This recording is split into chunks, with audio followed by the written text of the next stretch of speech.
কাটাপোনা মাছ রান্না করব হালকা পাতলা করে। তার জন্য ঢেঁড়স, আলু, পটল এইভাবে কেটে নিয়েছি। আর লাগছে গোটা কাঁচা লঙ্কা, আর এখানে আছে শুকনো লঙ্কার গুঁড়ো, হলুদ গুঁড়ো, নুন, চিনি সব প্রয়োজন মতন নিয়ে নিয়েছি। প্রথমে মাছটা খুব ভালো করে ভেজে নেব।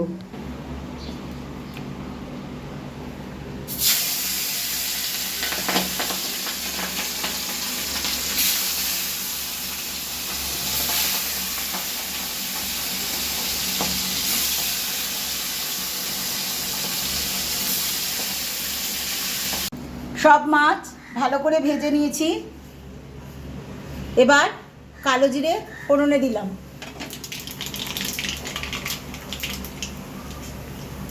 সব সবজিগুলো একে একে ভেজে নেব।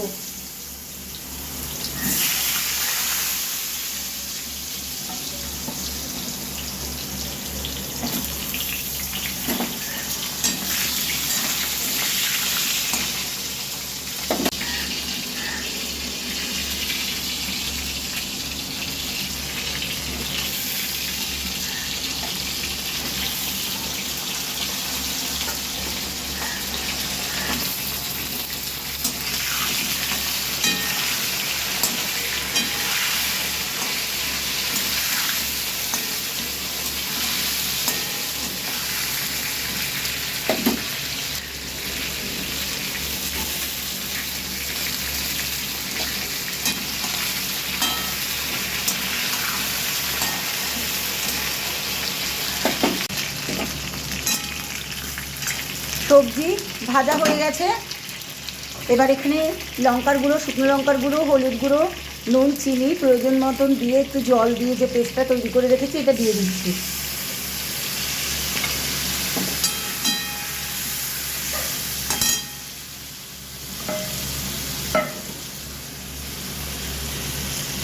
বাটি ধুয়ে একটু জল দিলাম।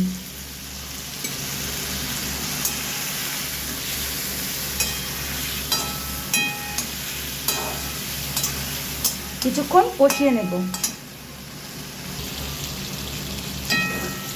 ভালো করে কষিয়ে নিয়েছি। এবার পরিমাণ মতো গরম জল দিয়ে দেব। কাটাপোনা মাছের এই সবজি ঝোলটা একটু পাতলা হবে,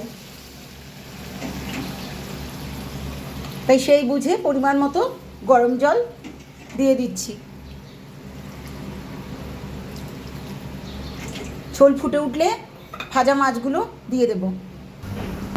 ঝোল ফুটে উঠেছে, ভেজে রাখা কাটাপোনা মাছ দিয়ে দিচ্ছি।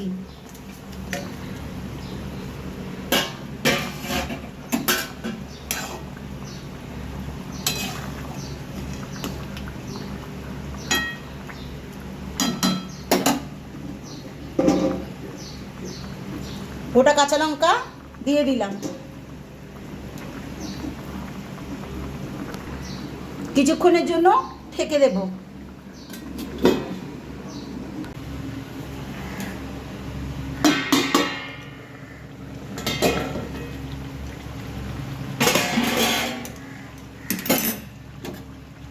কাটাপোনা মাছ দিয়ে সবজি দিয়ে পাতলা ঝোল হয়ে গেছে। বন্ধুরা, আমার এই রান্নার ভিডিওটা যদি ভালো লেগে থাকে তাহলে প্লিজ বন্ধুরা লাইক, কমেন্ট, শেয়ার করে দিও। আমি ঝোলটা নামিয়ে নিচ্ছি।